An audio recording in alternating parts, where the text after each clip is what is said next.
কাৰ কেতিয়া কোন মুহূৰ্তত মৃত্যু হয় এটো কোনো গম নাপায়। আনকি আমি ৰাতি শুই থাকোতো ইয়াৰ কোনো গ্যাৰান্টি নাই যে আমি পিছদিনা সূৰ্য উদয় চাব পাৰিম নে নাই। ৰাতি শুই থাকোতো টোপনিতে মৃত্যু হয় এনেকুৱা বহুত ৰেকৰ্ড আছে। শুওঁতে প্ৰায়বিলাকৰ এটা অভ্যাস হৈছে বৰ্তমান ইয়ং জেনেৰেশ্যনৰ যে মোবাইল চাই চাই শুৱে। আপুনি মোবাইল যেতিয়ালৈকে চাবলৈ ইচ্ছা আছে চালে, তাৰপিছত মোবাইলটো থৈ 1 মিনিট বহক। বহি পেলাই সেই 1 মিনিট সময় আপোনাৰ হৃদয়তে থকা ভগৱন্তজনক আপুনি হাত জোৰ কৰি প্ৰাৰ্থনা কৰক, হে প্ৰভু, দিনটোত যদি অজানিতে কিবা দোষ হৈছে এই সমস্ত দোষ ক্ষমা কৰিবা।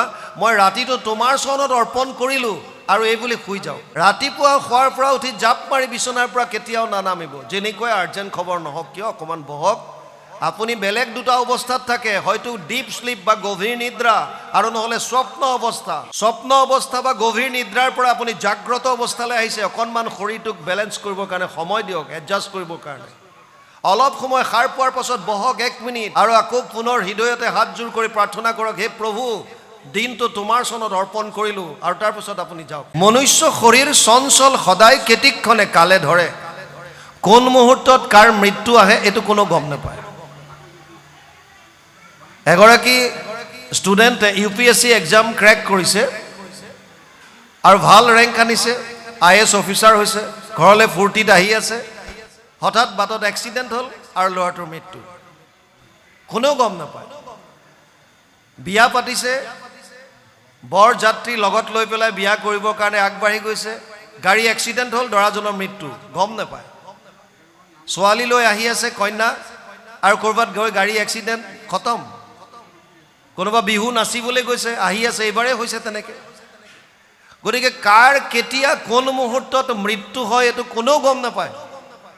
আনকি আমি ৰাতি শুই থাকোতো ইয়াৰ কোনো গ্যাৰান্টি নাই যে আমি পিছদিনা সূৰ্য উদয় চাব পাৰিম নে নাই, কোনো গ্যাৰান্টি নাই। ৰাতি শুই থাকোতো টোপনিতে মৃত্যু হয় এনেকুৱা বহুত ৰেকৰ্ড আছে। শুই থাকোঁতে প্ৰাণ ওলাই গুচি গ'ল, আত্মা গুচি গ'ল, মৃত্যু হ'ল, তেনেকুৱা হ'ব পাৰে। সেইকাৰণে প্ৰহ্লাদে কৈছে, মনুষ্য শৰীৰ চঞ্চল সদায়, কেতিক্ষণে কালে ধৰে। কোন মুহূৰ্তত কাৰ মৃত্যু আহে কোনেও গম নাপায়। কবীৰ দাসে কৈছিল, কাল সিৰহানে হে খাৰা তু কিয় সোয়ে নিশ্চিন।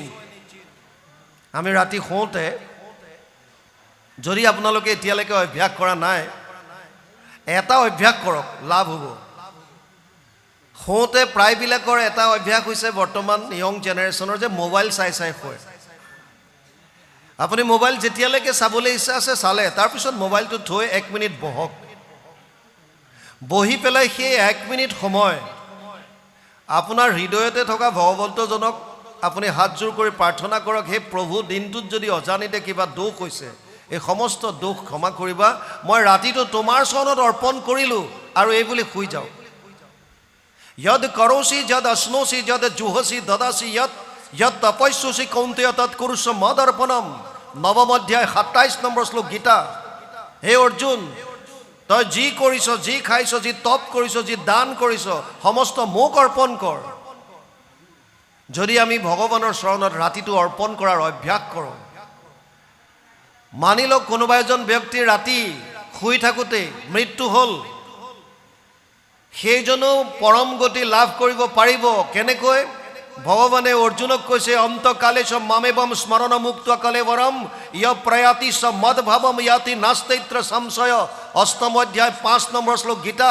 হে অৰ্জুন, শেষ মুহূৰ্তত যদি কোনোবাই মোৰ নাম স্মৰণ কৰি শৰীৰ ত্যাগ কৰিলে সেইজনে মোক পাব। মোক মানে পৰম গতি, তাৰো আৰু পিছত ঘূৰি আহিব নালাগে। ন তদ ভাষয়তে সূৰ্য ন শশাংক ন পাৱক যদ গত্বা না নিৱৰ্তন্তে তদ ধাম পৰমম মম। 15ম অধ্যায় 6 নম্বৰ শ্লোক গীতা।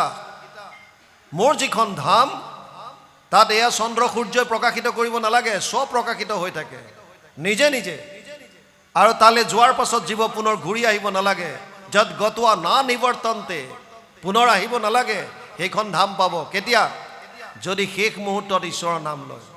এতিয়া আমি শুবলৈ যাওঁতে আমাৰ শেষ মুহূৰ্ত যিখন সময়লৈকে জাগ্ৰত হৈ আছোঁ, সাৰ পাই হৈ আছোঁ, সাৰ পাই থাকোঁতে আপুনি কৃষ্ণৰ নাম লৈ শুই গ'ল, টোপনিয়ে মৰণে সমান।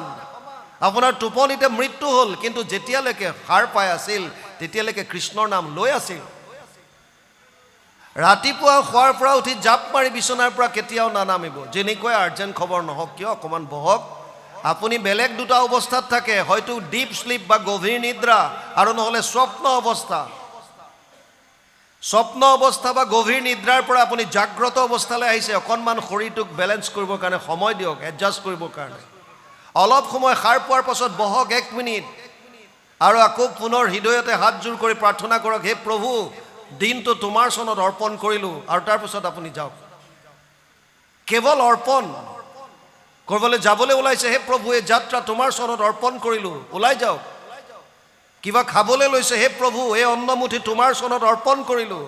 কাৰণ আপোনাৰ উদৰত যিখিনি পাচন যিখিনি কৰি আছে, ভগৱানে কৈছে সেইজন মই। অহম বৈশ্বানৰ ভূত্বা প্ৰাণীনাম দেহমাশ্ৰিত প্ৰাণ অপান সমাযুক্ত পঞ্চামন্যম চতুৰ্বিধম, ৫৫ অধ্যায় 14 নম্বৰ শ্লোক গীতা। হে অৰ্জুন, মই বৈশ্বানৰ হিচাপে, জঠৰগ্নি হিচাপে জীৱৰ উদৰত থাকোঁ, আৰু তেওঁলোকে যি 4 ধৰণৰ ভোজন কৰে, কোনোবাই চোবাই খায়, চেলেকি খায়, পি খায় বা চুপি খায়, এই 4 ধৰণৰ খাদ্য মই পাচন কৰোঁ। যিজন ভগৱান আমাৰ উদৰত থাকি আমি গ্ৰহণ কৰা খাদ্যখিনি পাচন কৰি আছে, আমাৰ এটা কৰ্তব্য আছে তেওঁৰ চৰণত অৰ্পণ কৰাটো।